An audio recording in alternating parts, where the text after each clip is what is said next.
I'd been working in forensics for many years, but I'd never seen anything like this before. It started out like a normal weekend. Friday was relatively quiet, and I had time to get angry and sad about how many young people had landed on my table lately. Here in New Canton, we've been struggling with poverty, gangs, and a high crime rate among young people. They get into shootings, drug deals, and prostitution as young as 14. Even at that age, they see no other way out but crime. We need to work harder in New Canton to show kids a future that's better than having a bullet in their chest at 15. As I was packing my bag to go home, Detective Kumar came by and was probably happy to catch me. "Hey, Richard, you weren't just leaving, were you?" the detective asked. "Me? For the weekend? No way. What have you got for me, Ranjit?" I asked. "Thank you, my friend. Do you know who we finally busted? The drug kingpin of the Albaz cartel. We found this young woman in his cellar who's about to come in. She was dead, but we don't know what killed her. We had Nayla on the screen, but she said you're going to have to open her up to find anything. If we can still get him for murder, that would be a real breakthrough," he said excitedly. "Then I can't help but hang out for another hour or two. The lasagna I'm putting in the microwave can wait," I replied. "Thank you very much. Call me when you have something." "I will." Shortly afterwards, my colleagues wheeled the young lady in, and, as always, I greeted her politely. Just because they were dead didn't mean you had to be rude to people. Nayla, my colleague, was right. There really was no external influence to be found. As coroners, it was our job to find out 4 things. First was the cause of death. This could be a blow with a blunt object, drowning, or a heart attack. Secondly, we had to clarify the manner of death. In other words, whether the person died a natural or unnatural death. Sometimes, as in this case, it's also necessary to establish the identity of the victim. We can often do this using the teeth. Another important factor of the investigations is, of course, the time of death, which we can determine from the temperature of the body, the degree of decomposition, and other factors. After I'd carried out the usual examinations, I started the Y cut. I folded the woman's left and right to the side and took a step back. Her insides didn't look like those of a human being. At least not that of a healthy person. Her lungs and windpipe had completely collapsed and were barely visible. Instead, her esophagus was swollen to twice its size, and her heart was almost as big as a handball. What was even stranger was the greenish glow in some parts of her peritoneum.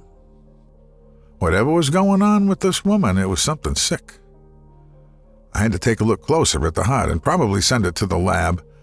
I couldn't avoid sawing open her rib cage, so I took the small circular saw from my workbench and exposed her heart. When I cut the blood vessels leading to and from the heart to take it out, not only was there blood dripping out, but also a smelly green liquid. Damn. Detective Kumar wouldn't believe what I found on the phone. As I put the heart in a plastic box, I noticed something on her stomach. Someone had carved a few letters on it. I took a closer look and read the following. Model 388 Mother. What the hell was that supposed to mean?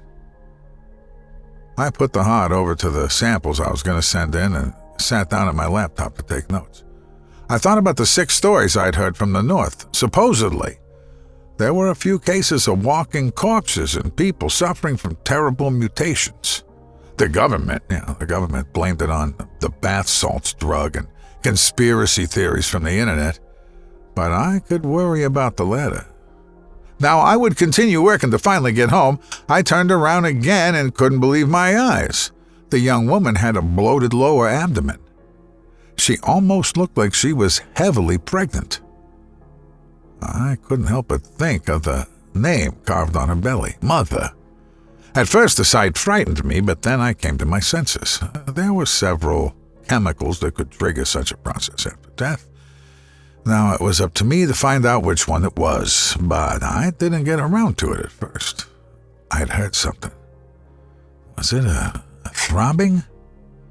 Confused, I looked at the samples, more precisely to be looking at the transparent container with the woman's heart in it, beating again.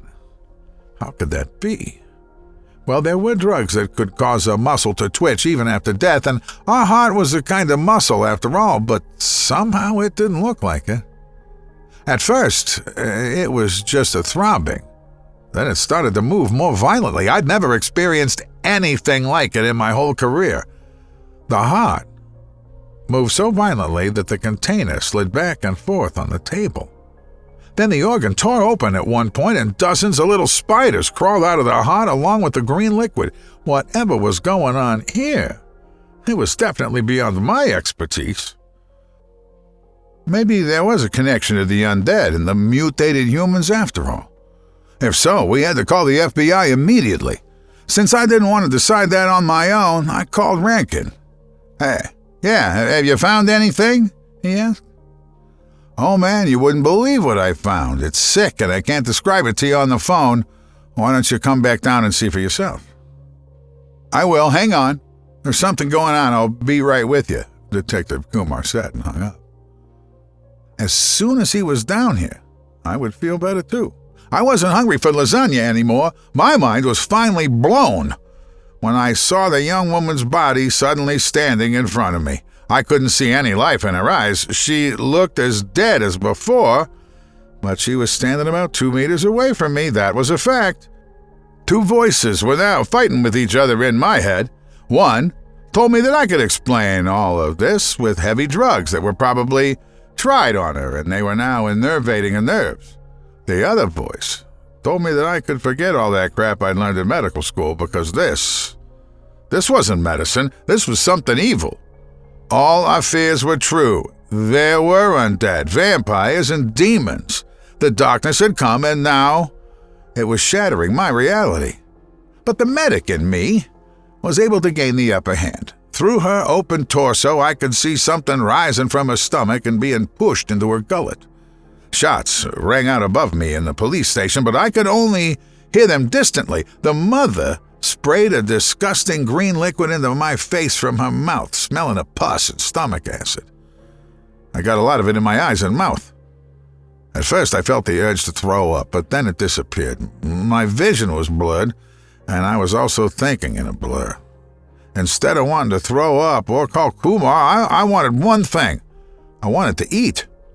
And I wanted to hear the man's voice. I was changing. My heart stopped beating. The mother had given birth to me. Now I have to stop. The man of peace is calling for me.